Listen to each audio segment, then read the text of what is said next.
여러분 안녕하세요. 함께하는 장기투자 채널 장기투입니다. 제 주변 지인들 중 대부분은 제가 오늘 소개할 이것들을 전혀 모르고 주식 투자를 하고 있습니다. 물론 제가 오늘 소개할 것들을 잘 안다고 하더라도 주식 투자에 실패할 수도 있습니다. 그리고 이것들을 잘 몰라도 주식 투자에 성공할 수도 있죠. 그럼에도 저는 감으로 하는 것은 투자가 아니라 투기라고 생각하고 있습니다. 왼쪽 그래프는 S&P 500에 속한 기업들이 지금까지 발생시킨 순이익을 나타내는 그래프입니다. 그리고 오른쪽 그래프는 S&P 500의 역대 가격을 나타내는 그래프입니다.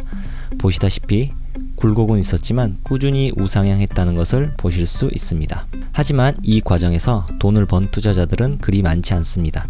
감으로 주식을 하는 사람들은 주가가 떨어졌을 때 더 떨어질지도 모른다는 패닉에 휩싸여 주식을 팔아버리는 경우가 많았기 때문입니다.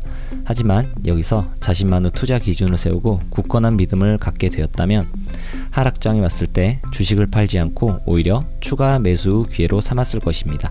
이렇게 하락장에서 주식을 추가 매수할 용기가 있었다면 장기적으로 봤을 때는 결국 큰 수익을 얻게 될 것입니다. 역사가 그리 말해주고 있습니다. 앞으로도 꾸준히 우상향을 한다는 보장이 있냐고요? 목줄에 묶여 산책을 하는 개는 목줄의 범위에서는 제 멋대로 움직이기도 합니다. 하지만 결국에는 주인이 향하는 방향으로 함께 나아가게 됩니다. 주식시장도 똑같습니다. 단기적으로 봤을 때 주가는 목줄에 매달린 강아지처럼 제 멋대로 움직이는 듯하지만 장기적으로 봤을 때는 결국 실적이라는 주인의 흐름에 따라가게 됩니다. 그래서 우리는 이제 실적이 잘 나올 것 같은 기업에 투자를 하기만 하면 됩니다.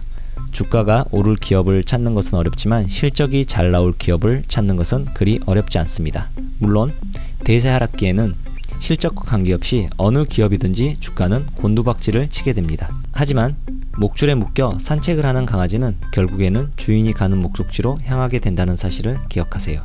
실적에 기반한 투자를 하게 된다면 더 이상 각종 언론의 호도와 공매도 세력들의 장난질에 겁먹지 않게 될 것입니다. 그래서 오늘은 실적에 기반한 투자를 하기 위해서 꼭 알아야 할 지표를 알아보도록 하겠습니다. 또한 이를 통해 목표 주가를 계산하는 방법도 알아보도록 하겠습니다. 단기적인 수익을 원하시거나 향후 몇 달 내의 주가의 방향이 궁금하신 분들은 제 영상을 보지 않으셔도 됩니다. 제 영상에는 그런 답을 담고 있지 않으니까요. PER은 PER, per, PE, P 레시오, 주가 수익 비율 등 다양한 용어로 불립니다. 하지만 여기서 P는 프라이스, 즉 시가총액, E는 earning, 즉 기업이 1년 동안 벌어들인 단기 순이익이라는 것만 기억하시면 됩니다. 그래서 PER은 시가총액 나누기 단기 순이익으로 계산을 합니다. 또는 주가를 EPS로 나눠줘도 같은 의미인데요. 여기서 EPS는 earning per share의 약자로 기업이 1년 동안 벌어들인 단기 순이익을 발행 주식의 숫자로 나눠준 값입니다.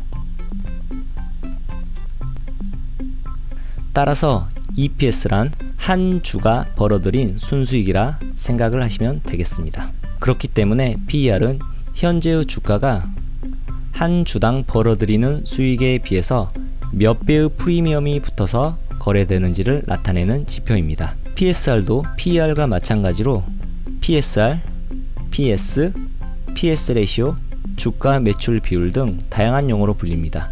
그런데 마찬가지로 여기서 P는 프라이스, 즉 시가총액, S는 세일즈, 즉 1년 동안의 매출이라는 것만 기억하시면 됩니다. 그래서 PSR은 시가총액 나누기 기업이 1년 동안 벌어들인 매출이라는 것만 기억하시면 됩니다. 또는 주가를 RPS로 나눠줘도 같은 의미인데요. 여기서 RPS란 Revenue per share의 약자로 매출을 발행 주식의 숫자로 나눠준 값입니다.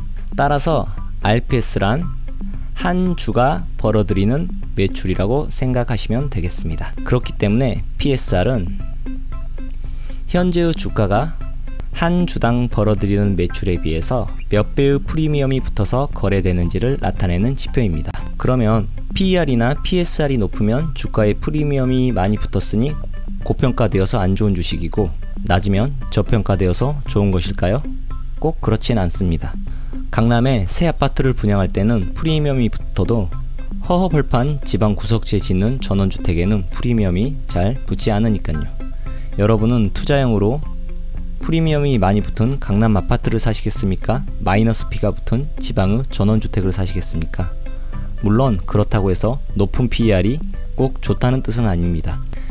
PER로만 좋고 나쁨을 판단하는 이분법적인 판단을 하지 말자는 뜻입니다. 현재 나스닥 100의 평균 PER은 35배 정도입니다. 1년 전에는 27이었으니 그때보다 프리미엄이 더 많이 붙어 있다는 것을 알 수 있습니다. S&P 500도 나스닥과 마찬가지로 지금은 37배이고 1년 전에는 24배인 것으로 보아 현재 1년 전보다 프리미엄이 더 많이 붙어서 거래가 되고 있다는 것을 알 수 있습니다. S&P 500의 역대 PER입니다. 지금의 PER은 2000년 닷컴 버블 때와 비슷한 수준까지 올라가 있는 것을 보실 수 있습니다. 이 그래프는 S&P 500의 역대 PSR 그래프입니다. PSR은 계속해서 올라가고 있는 것을 보실 수 있습니다. 이는 버블 붕괴의 신호일까요? 혹자는 지금의 주식시장이 고평가되었다고 말할 수도 있겠고, 혹자는 지금의 주식시장이 인기가 많아졌다고 말할 수도 있겠습니다. 정답은 없습니다. 그래서 저 장기투는 시장을 예측하려 하지 않습니다. 개가 목줄 범위 내에서 어떻게 움직일지는 그 누구도 알아맞힐 수 없기 때문입니다.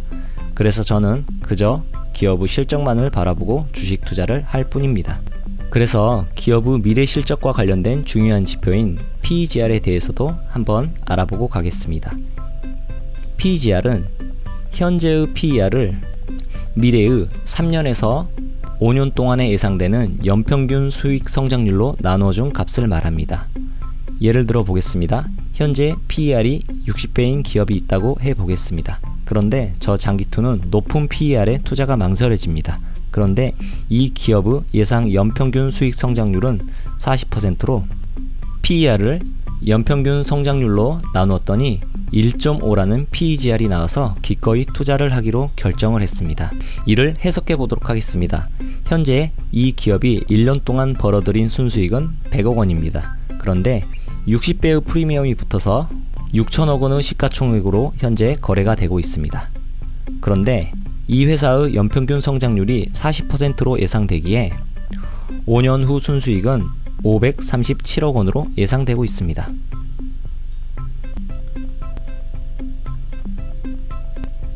그러면 이때의 PER은 11배가 되게 됩니다.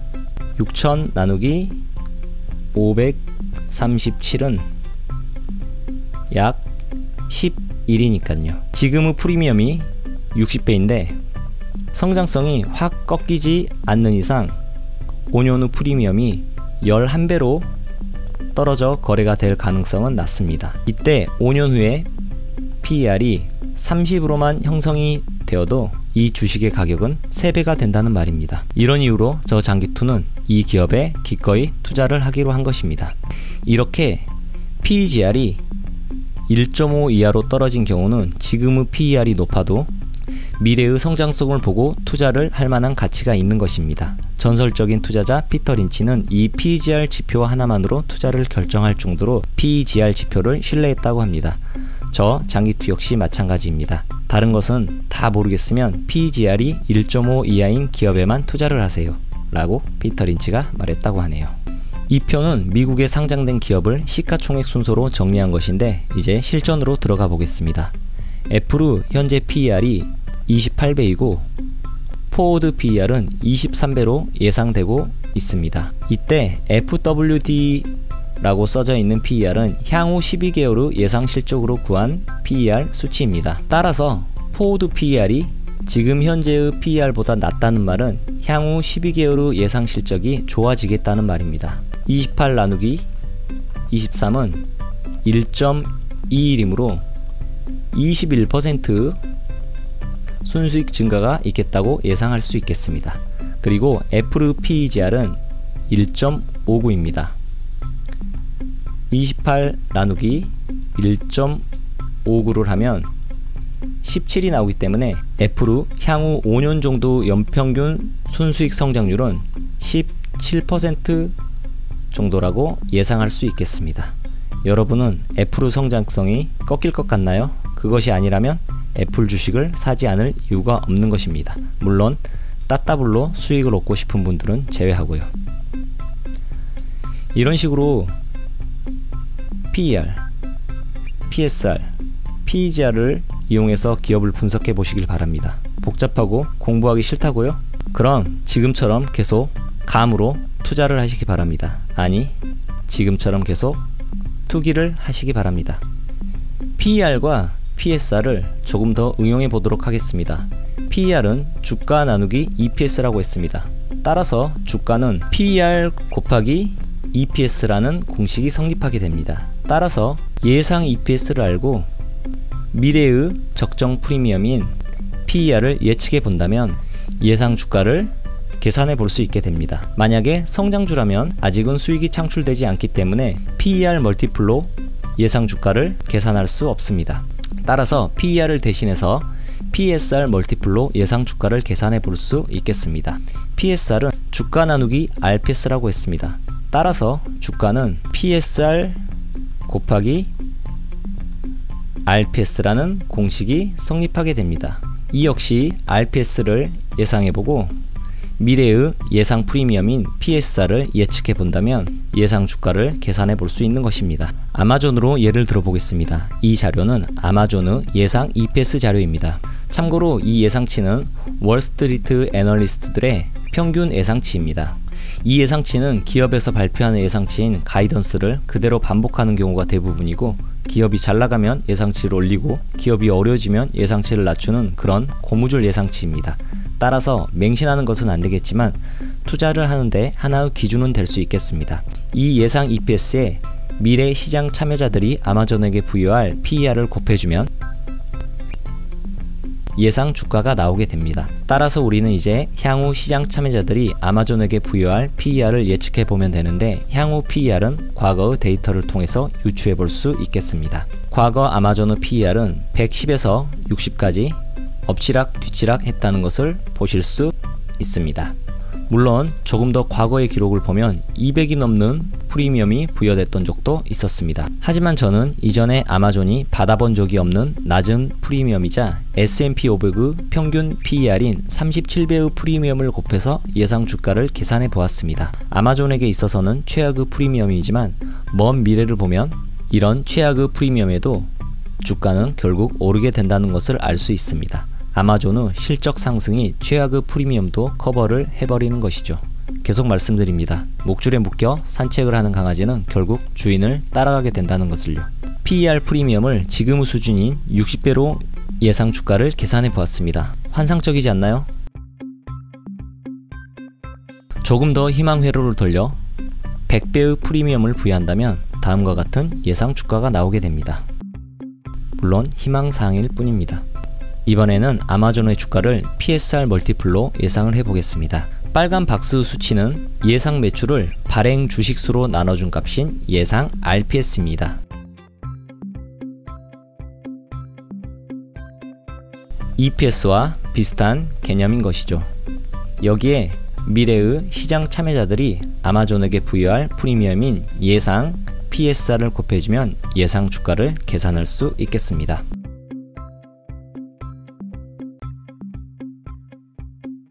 미래의 시장 참여자들이 아마존에게 부여할 프리미엄인 예상 RPS는 과거에 아마존에게 부여됐던 PSR 수치를 통해 유추해 보도록 하겠습니다. 과거에는 대략 3에서 4배의 프리미엄의 아마존 주식이 거래가 되었다는 것을 알 수 있습니다.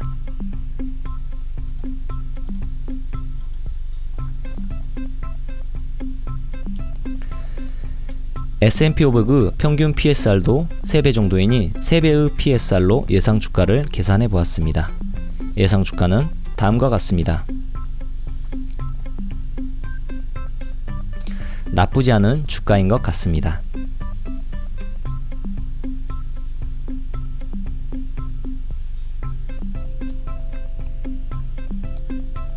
약간의 희망 회로를 돌려서 4배의 프리미엄을 부여한다면 다음과 같은 환상적인 주가가 나오게 됩니다.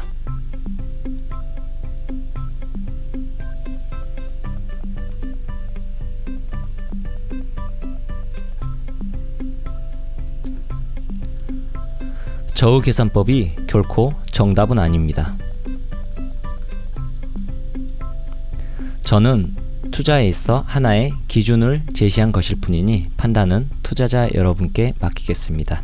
제 영상이 도움이 되셨다면 좋아요와 구독 부탁드리겠습니다.